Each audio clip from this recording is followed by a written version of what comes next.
right. We are joined for a second time, which means we don't need to do the horny Olaf voice this time. We can just skip right past that. Josh Gad, how are you? How are things? That is such a relief. I mean, unless you insist. No, I don't wake up in the morning going, you know when I need to start my day as a horny Olaf voice. I'm doing great. I'm just finished my coffee. I'm ready to start my day. It's 10:30, so I should hope I'm ready to start my day. That time of year where I feel like it's acceptable if things get off to a little later start. Like it's kind of cold everywhere in the country. Like it doesn't really like, I think you're allowed to be a little lazier in the day. It's really cold. It's sort of deceptively, like I looked out today and it's just sun. There's like the clouds are just gone.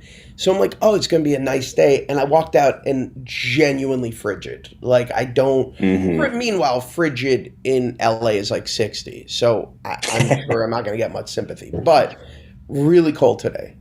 I did that thing where, and like I've had family live in that area, and I was in LA last week for Super Bowl stuff. And I slept we had our hotel for work, and I slept outside by the pool one night. I know LA, like it can get cold. I was like, oh, this will be fine. Like 3:30 in the morning, a breeze blew through, and I thought I may have frozen to the bed outside. I was like, what was I thinking? Like, this is just the stupidest shit I've ever done. Well, yeah, because presumably you had a bed in a hotel room that was yes, like a warm elements. So that is a tough. It's a tough thing to evoke sympathy for. Bed the company paid for. We got a lot to get to today. We have two shows to talk about. Let's start off a show that's on Peacock, a wild show. Just an absolutely, which unfortunately, well, pun intended. No, spoiling things is not unfortunate, but we won't spoil anything. Just know that I would love to say just the twists and the turns of the show. But we'll keep it under wraps for those who haven't watched it. It's so funny because who are we not spoiling it for at this point? I feel like people at this point know, like even the ads have sort of pivoted to telling you the secret. So it's sort of like there are secrets in store, but I feel like that wolf is out of the bag. I even gave you just a point if you're only listening to this interview, just so they know. It's like that's like a spoiler point right there. Yeah. Wolf like me though. You give a sound bite to your point. It's like a howl. Yeah.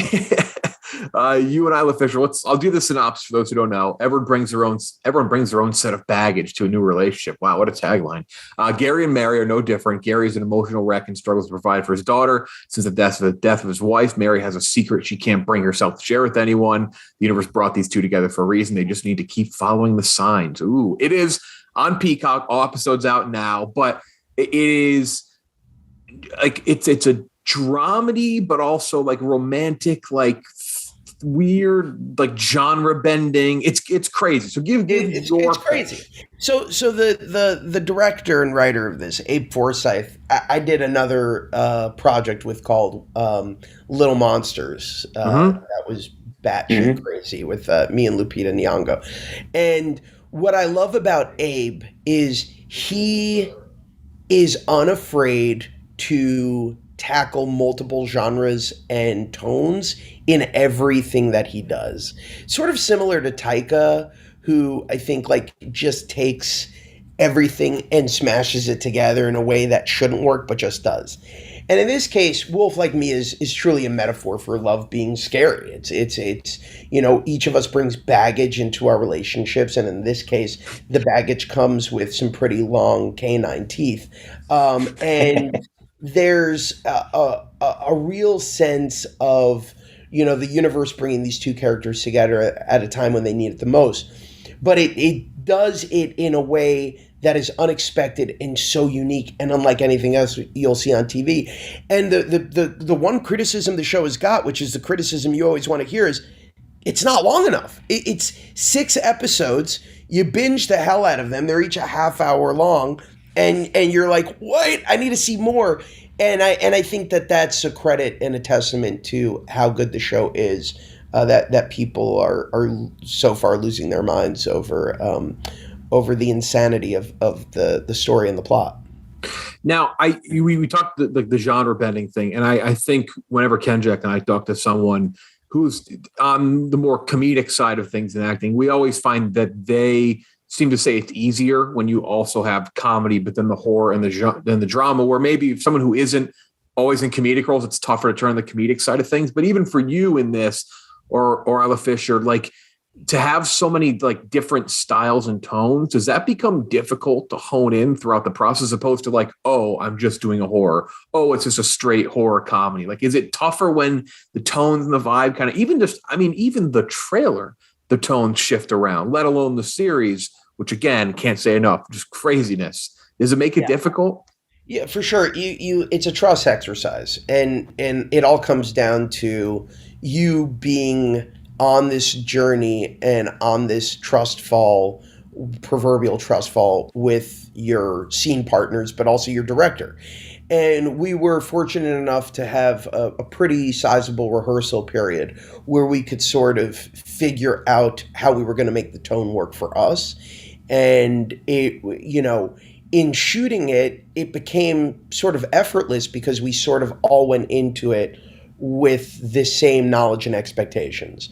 So we all understood the assignment, for lack of a better phrase, and once we were in, we were all in. And aside from that as well, you mentioned some of the reactions to it. People have mentioned too, it's people who've liked it, they said, like, right off the bat, you're almost like, how do I wrap my head around this? Like, is that, I feel like that is always a rewarding thing that we hear when we talk to people, is they love that initial reaction of like, wait, it's not just, and especially because it's something that's out, you can binge it, you can watch it straight through. It's not like a once a week thing where when you can just rip through them. I feel like, and we talked about it, you can get kind of mind numbing in that process where you're just watching, you hit play and you're just watching for hours. Where you have that element, but people are like, wait, what the fuck is happening? That has to be a great little nod to you guys. There is no greater compliment than what the fuck is happening. As I'm like, that's what I want when I watch a TV show. I want to be surprised. I want to be sort of taken on a thrill ride, and it's the reason I signed on to do this in the midst of a global pandemic, on the other side of the world, leaving my family behind for 3 months. I was just so taken aback by the originality, and like, let's not mince words. There's 2,500 shows on TV right now to choose from. So when you approach something in this space, you really are looking for something that feels fresh, and that's and by the day, it's tougher to achieve that. And in this case, it was just so off the charts original that Isla and I were all in, because we were just like, yeah, I would watch this in a second. So I'm really excited that people are having that reaction. I think that's what our intention was.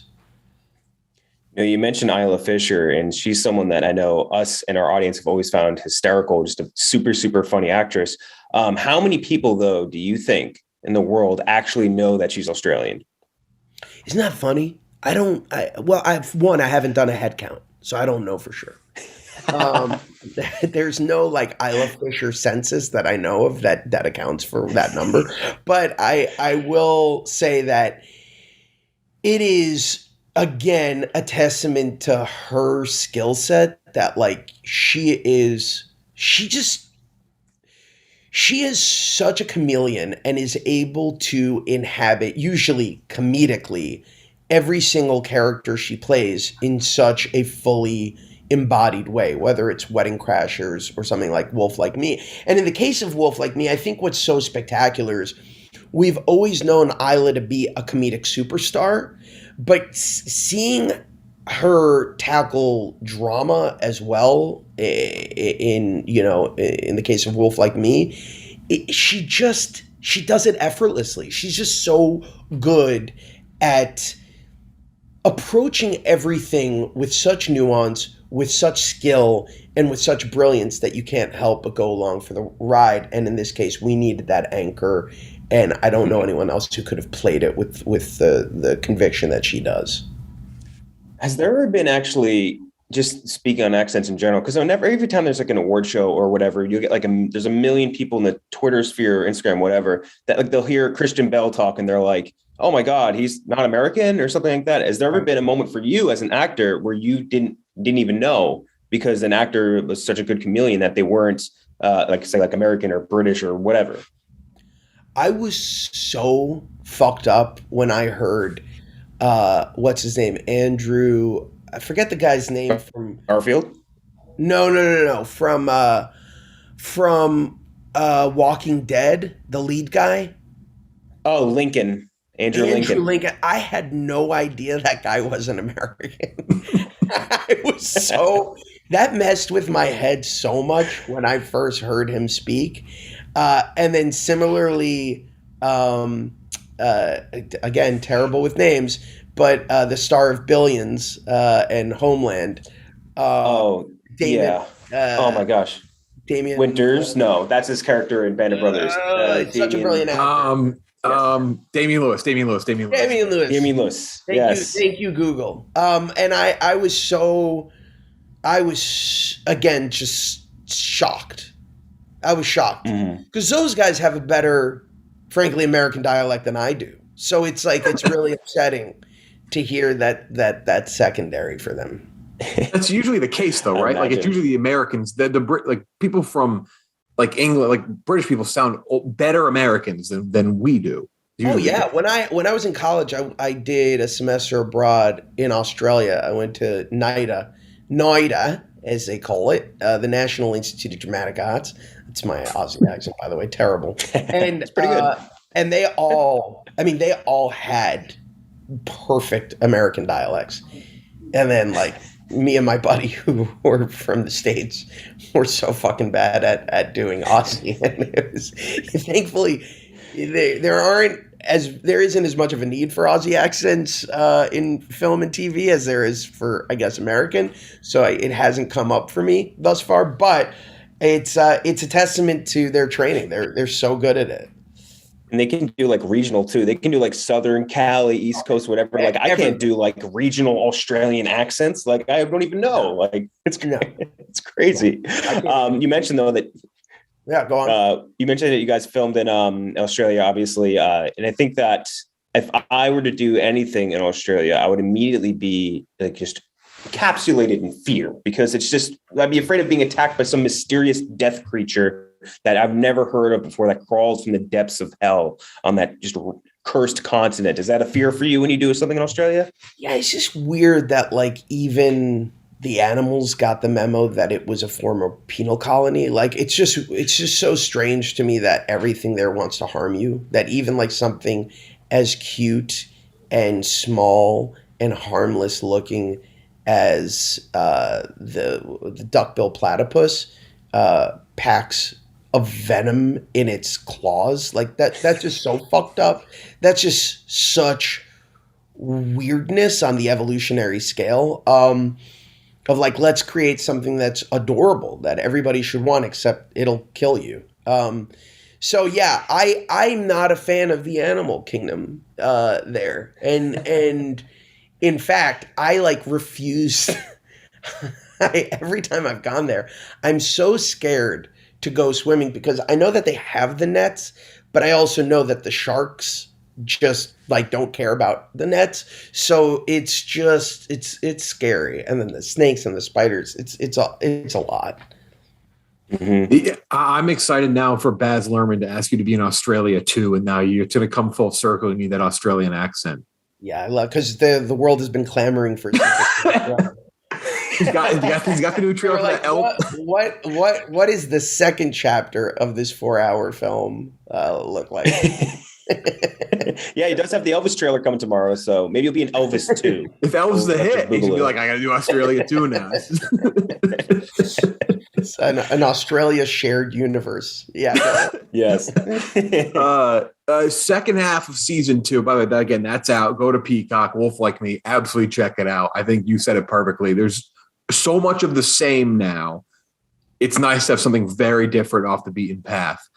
Other side, Apple TV Plus. March 4th, second half of season 2 of Central Park. I know we've talked to you about this, and we've talked to one or two other people about this show as well. You're one of the co-creators of the show, though. Must be great getting multiple seasons of something that you are fully behind in multiple ways, right?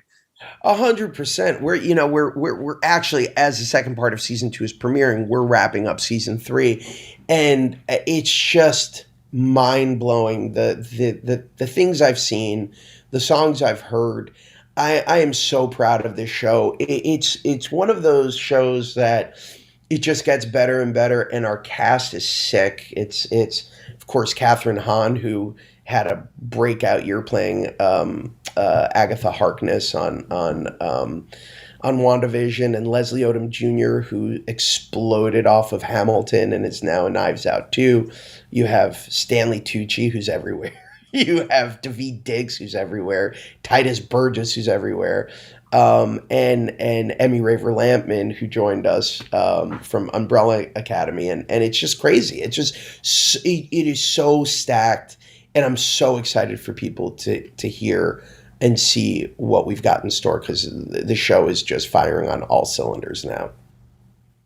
I know for a lot of us, we always see whenever a show gets renewed, we only know what we see from on the B2C, the C end of this, right? But from your end of it, what is it like evaluating your show when you get renewed for a season 2? Like, how do you figure out what worked, what maybe didn't work? Like, how do you evaluate and try to improve for another season? Well, it's sort of we're sort of at that point now technologically where the fans can tell us, right? Like it's amazing how beneficial in some ways social media has become, and obviously there's the toxic side of it, but in many ways the fans tell us what they're responding to, what they're not. They're the ones that we're obviously catering the show towards, and in the case of Central Park, we know what we do well, and we try to do it better than everyone else, right? Our show is the only series that I can think of on TV that is doing this level of music on a basis that is unprecedented. We're hitting at least 4 songs an episode with 20 episodes a season. That's pretty unprecedented. So, and each one of them is a jam. Each one of them is I think spectacular. So, we really lean into our strength. We've had 2 new showrunners this season who are brilliant, who come from Bob's Burgers, Stephen Davis and Kelvin Hugh, who have just slayed it. And we've all found our rhythm now. Mm-hmm. I know you guys have H. John Benjamin too, so that's another Bob's Burgers connect. Oh my God. Great voice. Oh, what a voice he has. Can you tell us again, and this is just from your end of things, what's the process like when you have this show, you're with these people, you have this idea or this core concept or whatever? What's the process like shopping it around and trying to get it essentially picked up? Like, how does that work on your end? Well, going back to the beginning, what we did with Central Park was Lauren Bouchard, who created Bob's Burgers, is my partner, along with Nora Smith, his partner. And the 3 of us decided that we wanted sort of an example of what the show could be. And so we put together a proof of concept pilot presentation, took it out to a couple of different buyers, including Netflix and Hulu. And you're always sort of holding your breath. But in this case, the response was just unanimous and effusive. And we got not only immediate interest, but everybody was chomping at the bit to get their hands on it. So then it became a matter of who do we, bring this to? And each of those places could have been amazing for different reasons. In the case of choosing Apple, it was an opportunity to, at the time, premiere a show on, a brand new service that was completely establishing things in a really exciting way, and becoming their flagship animated show was appealing to us. You were also recently on Curb Your Enthusiasm in just an absolutely ridiculous role. Yeah. I know this he's not going to do the horny Olaf voice, but the fact that Ken Jack can ask you this next question, I feel like really gets him excited. Oh, here we go.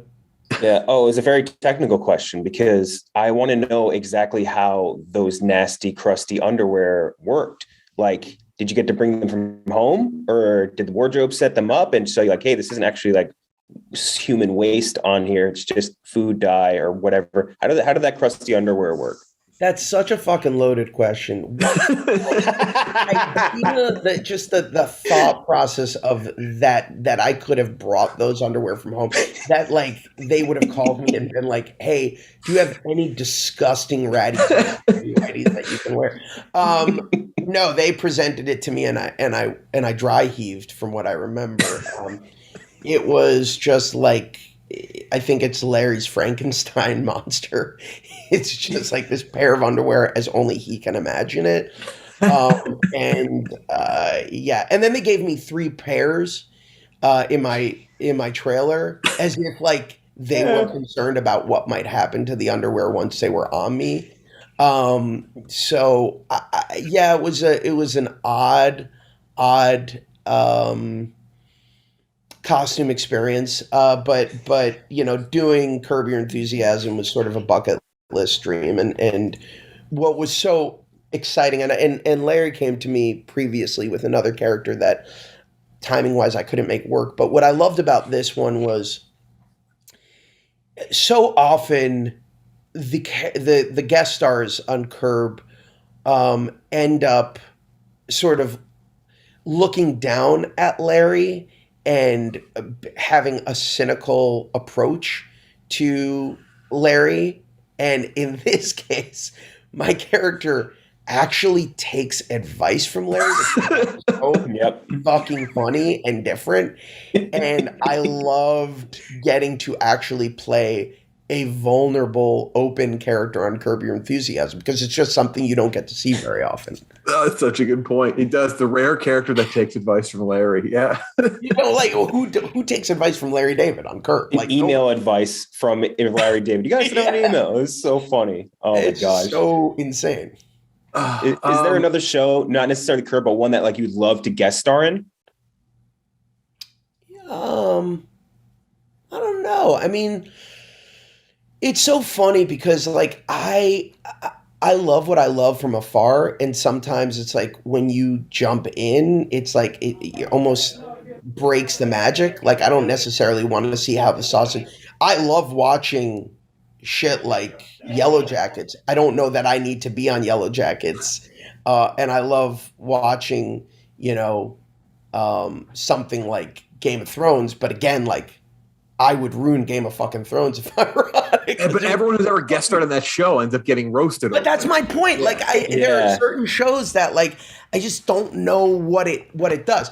I will tell you that the one show that I would kill to guest star on is Succession. I think that Succession is the best show on TV right now. And that show to me finds a way to not distract the audience with the known faces. So that's a show I would definitely do. All right, well, what's your character? Are you a someone going after the Roy family? Maybe are you maybe, spoiler alert, are you a new like Tom confidant? Like what are you? I mean, I think I'm Roy's bastard son, frankly. I think there's an uncanny resemblance to Brian Cox here that can't be denied. I love that. So, Tim, could you imagine you walking down the aisle, like down like the hallway, and it's just Brian Cox looking up at you, and just like as you just walked, like, oh fuck, yeah, he does here. Fuck. Gives you like a nice iconic little fuck off moment. Like it would be beautiful. Yeah, true beauty. The black sheep of the family. I think this is going to be it. I think we just put it in the universe, and now it's bound to happen. Last thing before we go here, we've been doing this new thing, and by that I mean we did it one time with Scott Eastwood, so now we're doing it the second time with you. It's going to be a bracket. We're doing the best Joshes, but you have to decide the best Josh. Here we go. All right, here it is. Here's the first matchup: the 1 seed versus the 8 seed. Josh Groban against the Nickelodeon show Drake and Josh. Fuck. All right. I know both of them well, but I sort of have to do Josh Groban, and I'll tell you why. I was in class with Josh Groban. Josh Groban was my classmate at Carnegie Mellon. So I love Josh Peck. I'm sorry, Josh Peck. I love you. I love you on Turner and Hooch. I love you on everything. But like, I love doing Wedding Ringer with you. But for me, I've known Groban longer, so it's going to be Groban. That's fair. 4 versus 5. Fair. Josh Brolin against Josh Lyman, Bradley Whitford's character in West Wing. Well, one is a natural Josh, the other is faking a Josh. Now, I love West Wing. Again, friends with both of these guys. But you're not going to be able to beat Brandon from The Goonies. Like, to me, The Goonies is all-time favorite film. It's got to be Brolin. It's got to be Thanos. I don't want him to snap me out of existence. That's the snap. I mean, that's a, yeah. Great Thanos point. And Cable. Next one is you against Josh Duhamel. Fuck Duhamel.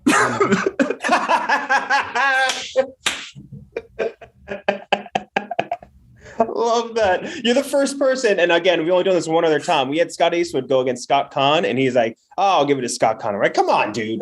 You can beat out Scott Conn. No, can suck it. It's mine.